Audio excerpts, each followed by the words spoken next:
Dear viewers, our today's guest, Honorable Ambassador of Hungary to UNESCO and President of UNESCO General Conference, Ms. Katalin Bogyay.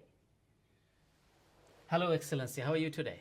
Hello, I'm very well. Thank you very much. It's great to see you and meet you in Berlin. Okay, it's a great privilege for me to be here Absolutely. and to take your interview as well. So, you are the President of UNESCO General Conference and you are the Ambassador of Hungary. So, obviously, you know about Bangladesh-Hungary relationship. So, first of all, I want to know, how do you evaluate this long journey of relationship between Hungary and Bangladesh? Then I'll ask you about UNESCO. You know, as I'm the ambassador of my country, Hungary, to UNESCO, we always have to think about international collaborations. Okay. So obviously, Hungary and Bangladesh has been having long diplomatic relations, but within UNESCO, me as an ambassador of my country have been working very strongly and closely together with the ambassador of Bangladesh. We are at the moment 195 countries in UNESCO, and of course the main concept of UNESCO, why it has been set up, is to build international collaborations on the fields of education, culture, sciences, and information and communication. Why? Because we believe that that's the only vehicle which can build peace and security in the world. Yeah. So for me, Bangladesh, I have to tell you, is about the protection of the mother tongue, number one. Yeah. Because that's the very strong image of Bangladesh in UNESCO, as Bangladesh was the country which initiated to create the International Day of the Mother Tongue. And we are very much grateful to UNESCO. The UNESCO declared 21st February as International Mother Language Day all over the world. This year, Yeah. I talked to the ambassador of Bangladesh as ambassador of Hungary, and I said, you know, there are a few countries, for example, also Hungary, where we cherish the protection of the mother tongue. We believe that this is a very important issue when it is about the preservation of cultural diversity and when it is about the preservation of cultural identity and diversity. So I proposed to him already last year that we would do together this year, in 2013, the celebration of the mother tongue. Okay. So actually in UNESCO in 2013, it was the celebration of the mother tongue, and it was a collaboration by Bangladesh and Hungary. We invited speakers from both countries, and we asked them to talk about different aspects of the mother tongue.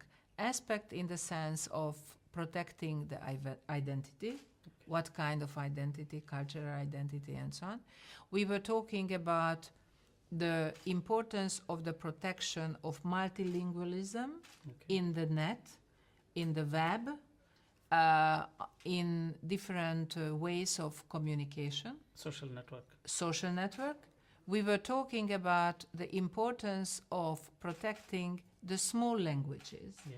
Because of course we have got and we have to have languages which help us to communicate. Like now we are using English. Yeah. English obviously is internationally a language which is for the people to try to understand each other, try to communicate with each other, because we can't speak our mother tongue. But on the other hand, UNESCO is producing the so-called interactive atlas of the endangered languages. Okay. And we are monitoring many thousand languages in the world, and we truly believe that the local governments, the countries, the local policies can help and should help to protect the mother tongue, and everyone has got the human right for the protection of the mother tongue. So for me, obviously, in UNESCO, if I think about Bangladesh, immediately I talk about the mother tongue. Yeah. Yeah, we are here in Berlin, as you know, and you participated already, the ICD conference.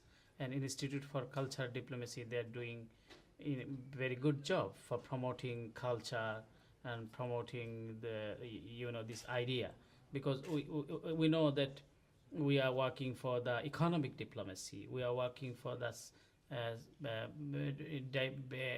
diplomatic many ways. So how you will? What is your comment regarding Institute of Cultural Diplomacy (ICD)? What is your comment about this organization and how you feel here? I feel very well here. It is not the first time for me to be here. Actually, I was invited to come to Berlin to this institute, and I always thought that UNESCO, which is really the flagship of cultural diplomacy in the world, needs very good partner institutions. And I always thought that in Berlin, the Institute of Cultural Diplomacy is very strongly related to the values and the directions what UNESCO is for. I also was part of the program of the Institute of Cultural Diplomacy in another country, namely in Romania. We had a wonderful international conference, which was in the collaboration of the Romanian government and the Institute of Cultural Diplomacy of Berlin.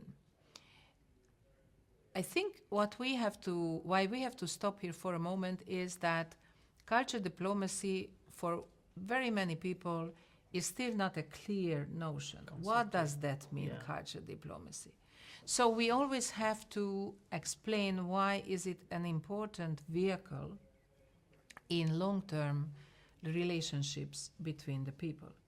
I always said that cultural diplomacy is a hope for us at least try to understand each other and try not to misunderstand each other.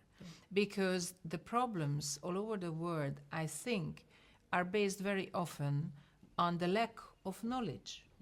And if we use cultural diplomacy, which is to build long-term bridges between peoples, nations, countries, cultures, then we are building a base for the coexistence of different people in the whole world. Do you think it can be a good way to establish people-to-people contact, the cultural diplomacy? You see, I was raised behind the Iron Curtain. I was raised as a young person in the times when we were not free. Hungary's first free election took place in 1990. So obviously I remember what was it like living in a dictatorship. But cultural diplomacy gave us a hope even in the dictatorship. Because cultural diplomacy can find the ways when politicians are stuck. Cultural diplomacy, according to my viewpoint, is really about building the bridges between the people. Cultural diplomacy should be on the field, should really create the networks within the people. And of course, we have got different governments, different political systems, but the people are there. The people love the same way, live the same way. They cherish the same things. They would like to have a better life, a valuable life. So cultural diplomacy is a vehicle through which we can find a common ground. And that's really what matters. Excellency, you worked as a TV broadcaster, and we know that you worked as BBC as a TV broadcaster and many TV station you worked. And now you are working as diplomat. So what is your feelings? You are working as a TV presenter, now you are a diplomat. So which one is your comfortable area to work? Is it diplomacy or is a TV journalist or TV worker? Which area you feel comfortable? I started my professional life in Hungary as a television journalist. Okay. And then after the political changes, I had the chance to start a new life. So I based myself into London and I was an independent television broadcaster, and I used to work for the European Business News Channel television, to the BBC programs, to radios, and of course I was broadcasting for the Hungarian television channels. I have to tell you, whatever I did in my life, I was always talking about the same thing. And this is very much in the core of culture diplomacy. I truly believe that without communicating well our goals in the life, we cannot really reach a result. So being a broadcaster, having a past of television journalism is a great help in your life, because you know that you have to send clear-cut messages to the people. So if I believe that for us the vehicle of culture diplomacy is important, then I have to explain it to everybody why. And of course, in that, communication and the knowledge of journalism can help you.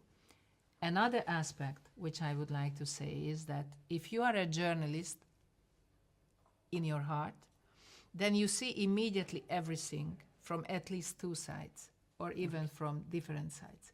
And I think this is very important, because very many people are not open towards other views or other concepts.